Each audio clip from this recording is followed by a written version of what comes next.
Unit 3 Book of Prime Entry +1 Accountancy பார்க்க போறோம். இப்போ இதுல பாத்தீங்கன்னா நம்ம அந்த golden rules double entry system ரூல்ஸை எப்படி அப்ளை பண்ணலாம், சரிங்களா? அது எப்படி நம்ம யூஸ் பண்றது அப்படின்றத பத்தி பார்க்க போறோம். இப்போ application of rules of double entry system. இப்போ இந்த பர்சனல் அக்கௌண்ட் அப்படின்னு சொல்றோம் இல்லைங்களா, debit the receiver and credit the giver. நம்ம டெபிட் எதை வைக்கணும் அப்படின்னாக்கா, யார் பொருளை அந்த பலன் பெறுபவர்னு கூட சொல்லுவாங்க. இந்த பொருளை யார் வாங்குறாங்களோ அவங்கதான் பெறுபவர் கணக்கை பற்றுவை சொல்றோம் இல்லைங்களா. கிரெடிட் த கிவர், யார் கொடுக்கறாங்களோ தருபவர் கணக்கை வரவை அப்படின்னு சொல்றோம். In case of personal account, the rule is debited the account of the person who receives the benefit. அந்த யாரை டெபிட் வைக்கிறோமோ அந்த பர்சன் தான் என்ன பெனிஃபிட், பலனை அனுபவிக்கிறவர்.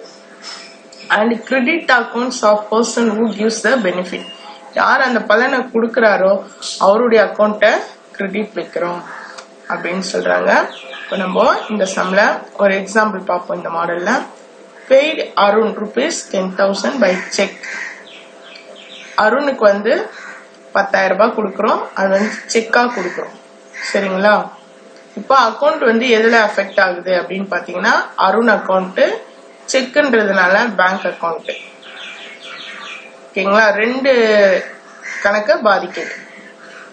அடுத்து நேச்சர், இது என்ன நேச்சர்னா ரெண்டுமே பர்சனல் அக்கௌண்ட். அருண்ன்றதும் ஒரு நபர், பேங்க்ன்றதும் ஒரு ஆர்டிபிஷியல் பர்சன் இல்லைங்களா. இது நேச்சர் பர்சன், இது ஆர்டிபிஷியல் பர்சன். இப்போ ரெண்டுமே டெபிட் கிரெடிட் ரெண்டுமே பர்சனல் அக்கௌண்ட். ரூல் டெபிட் என்னது, ரிசீவர் யாரு, அருண். அருணுக்கு தான் நம்ம கொடுக்கிறோம், இப்போ அருண் தான் receiver.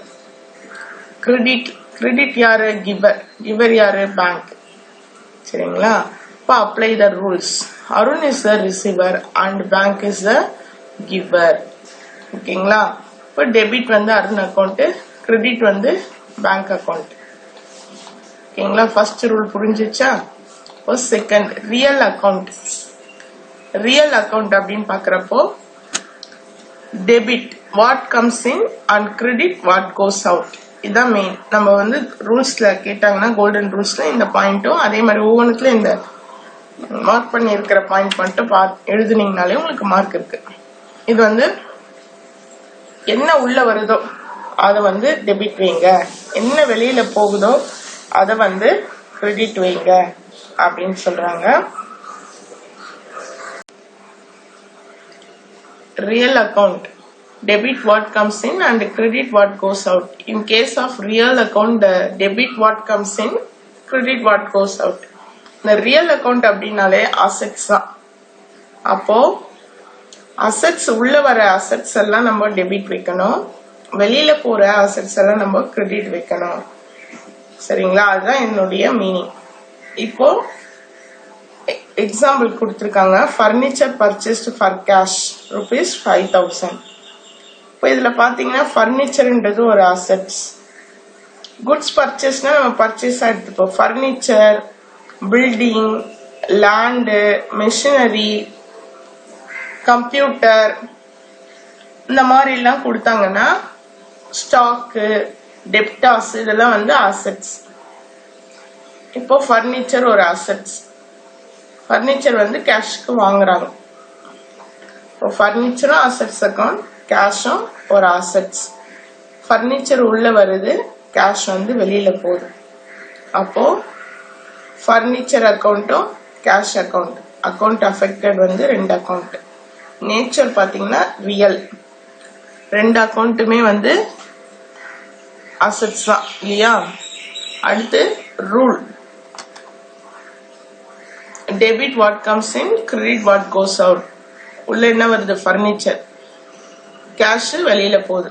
Apply the rule. Furniture comes in, cash goes out. Debit furniture account, credit cash account. அடுத்து நாமினல் அக்கௌண்ட். நாமினல் அக்கௌண்ட் பாத்தீங்கன்னா Debit all expenses and losses and credit all incomes and gains. Expenses, losses எல்லாம் debit, income gain எல்லாம் credit அப்படின்றத மைண்ட்ல வச்சுக்கோங்க. இப்போ பாத்தீங்கன்னா எக்ஸ்பென்சஸ்ன்றப்போ salary, wages, administration expenses, advertisement, traveling expenses, depreciation, interest paid, இந்த மாதிரி எக்ஸ்பென்சஸ், லாஸஸ். இப்போ மெஷினரி வந்து சேல்ஸ் பண்ணி கிடைக்கிற இதுல வந்து நமக்கு ஏதோ லாஸ் வந்ததுன்னா அந்த லாஸ், இதெல்லாம் வந்து டெபிட். கிரெடிட்ல பாத்தீங்கன்னா all incomes and gains, dividend received, interest received, discount received, இதெல்லாம் வந்து நம்ம கிரெடிட். சரிங்களா? இப்போ வந்து for example paid rent ₹5,000 cash. Rent வந்து ஒரு எக்ஸ்பென்சஸ், பெய்ட் ரெண்ட் அப்படின்னு சொல்லியிருக்காங்க. இப்போ ரெண்ட் வந்து ஒரு எக்ஸ்பென்சஸ், கேஷ் வந்து ஒரு அசெட், ரியல் அக்கௌண்ட் இல்லைங்களா? இப்போ வந்து account affected, rent account and cash account. Nature பாத்தீங்கன்னா rent is a nominal account, cash is a real account. ஓகேங்களா? இது வந்து பெயரளவு கணக்கு சொல்லுவாங்க, செலவு நட்டம் இதெல்லாம் இல்லைங்களா? அது expenses and losses debited. Cash வந்து real account. What goes out credit. அப்போ கேஷ் வெளியில போகுது, கிரெடிட் வைக்கிறோம். அப்போ அதுதான் debit all expenses, credit what goes out rule.